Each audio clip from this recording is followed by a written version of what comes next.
अगदी 15 ते 20 मिनिटांमध्ये ही आता सेटही झालेली आहे आणि इझिली आपण ही काढू शकतो। अगदी बाहेरच्या सारखी ही मिल्क केक और बर्फी, मावा बर्फी तयार झाली आहे आणि तेही अगदी शुद्ध फक्त दुधापासून। त्याच्यापेक्षाही ताजी अशी छान ही बर्फी रेडी झाली आहे, तेही काहीही जास्त श्रम न घेता। सो नक्की ट्राय करून बघा।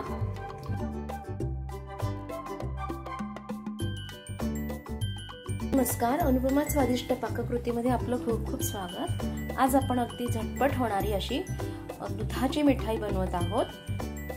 त्याच्यासाठी आपल्याला अर्धा लिटर फुल क्रीम दूध घ्यायचं आहे आणि 1 वाटी मिल्क पावडर, अर्धी वाटीला थोडीशी कमी साखर, 1 चमचा तूप।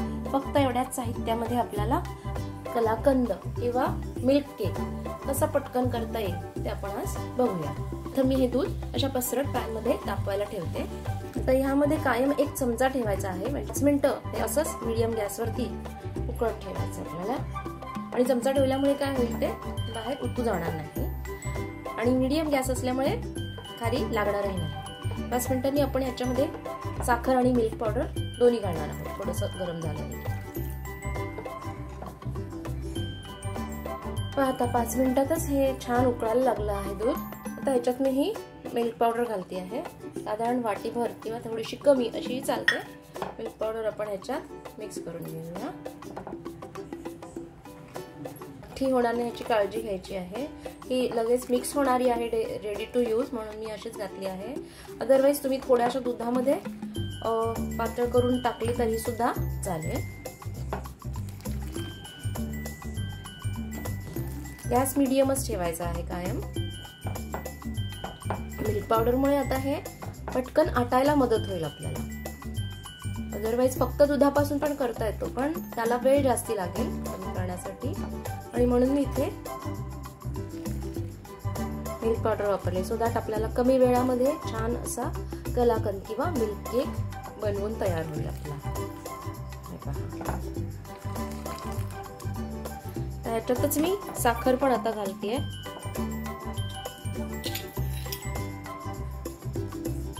साखराने पण कणीदार व्हायला मदत होतं पटकन।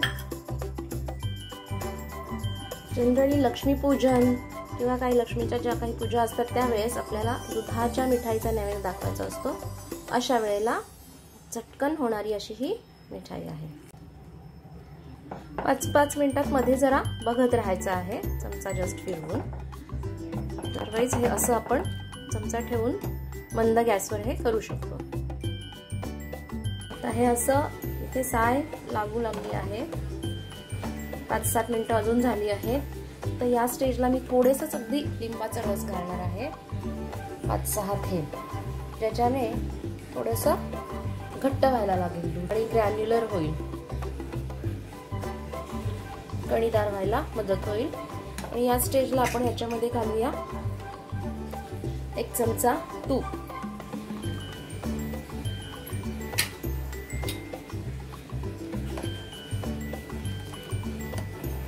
बघू शकता मिश्रण बऱ्यापैकी घट्ट झालेलं आहे दुधाचा।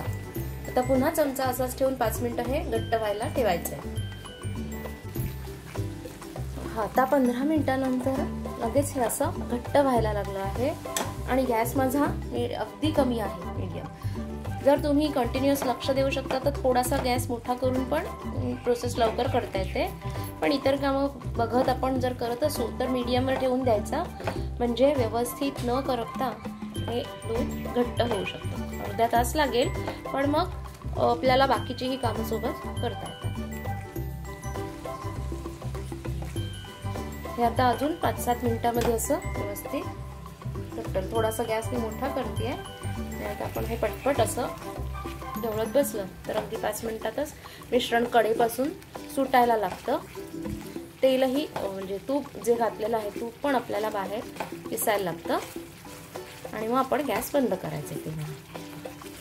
15 मिनिटं मला अजिबात इथे काही लक्ष द्यायची गरज पडली नाही। जेव्हा हे घट्ट व्हायला लागतं त्यावेळेलाच मी हा स्पॅच्युला घेतला आहे, कारण की याच्यात आपल्याला व्यवस्थित खालपासून आता हलवायची गरज आहे। शेवटची 10 मिनिटं म्हणजे साधारण। तेवढंच फक्त आपल्याला लक्ष द्यावं लागणार आहे.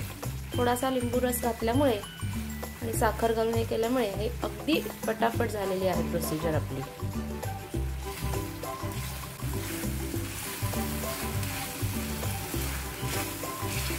आता तूप पण सुटायला लागलंय, म्हणजे अगदी 5 मिनिटातच हे मिश्रण आता सगळं एकसंघ असं होईल, जे पातेल्यापासून सुट्ट व्हायला लागेल.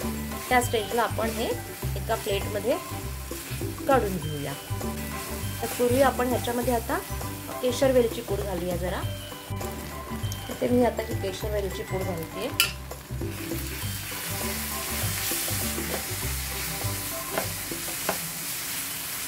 आता सुट्ट झालं मिश्रण, अगदी मोकळं झालेलं आहे पूर्ण. पॅनला जराही लागत नाहीये. सो मी आता गॅस बंद करते.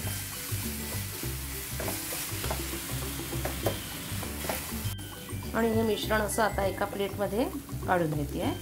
याला तूपही लावायची गरज नाही, पण कितकं तूप सुटलेलं आहे याला तुम्हाला दिसू शकतं. आता मी हे फक्त एकसारखं स्क्वेअर शेपमध्ये लावून घेते आहे, म्हणजे आपल्याला वड्या छान पाडता येतील त्याच्या.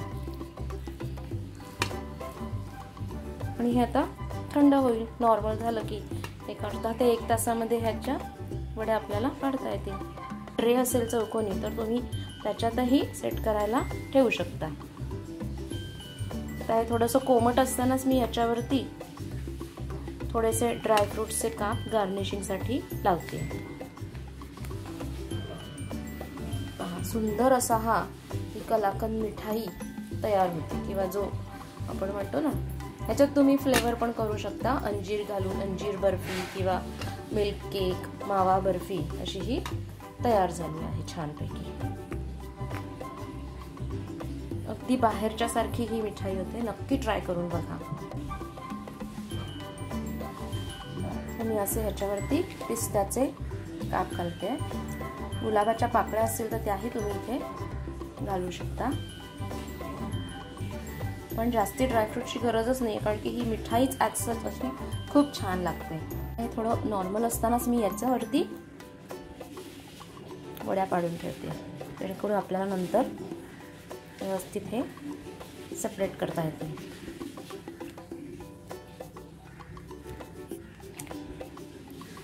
हा किती छान प्रकारे अगदी हा बाहेरच्या सारखा मिल्क केक आपला तयार होतोय.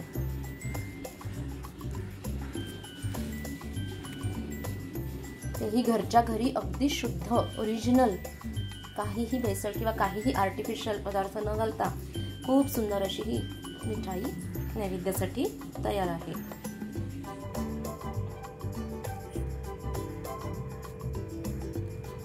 पहा, अगदी 15 ते 20 मिनिटांमध्ये ही आता सेटही झालेली आहे आणि इझिली आपण ही काढू शकतो. अगदी बाहेरच्या सारखी ही मिल्क केक और बर्फी, मावा बर्फी तयार झाली आहे, आणि तेही अगदी शुद्ध फक्त दुधापासून.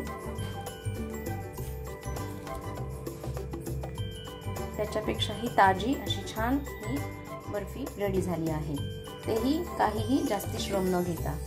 सो नक्की ट्राय करून बघा. रेसिपी आवडल्यास लाईक करा, शेअर करा. चॅनलला सबस्क्राईब केलं नसेल तर सबस्क्राईब करा. धन्यवाद.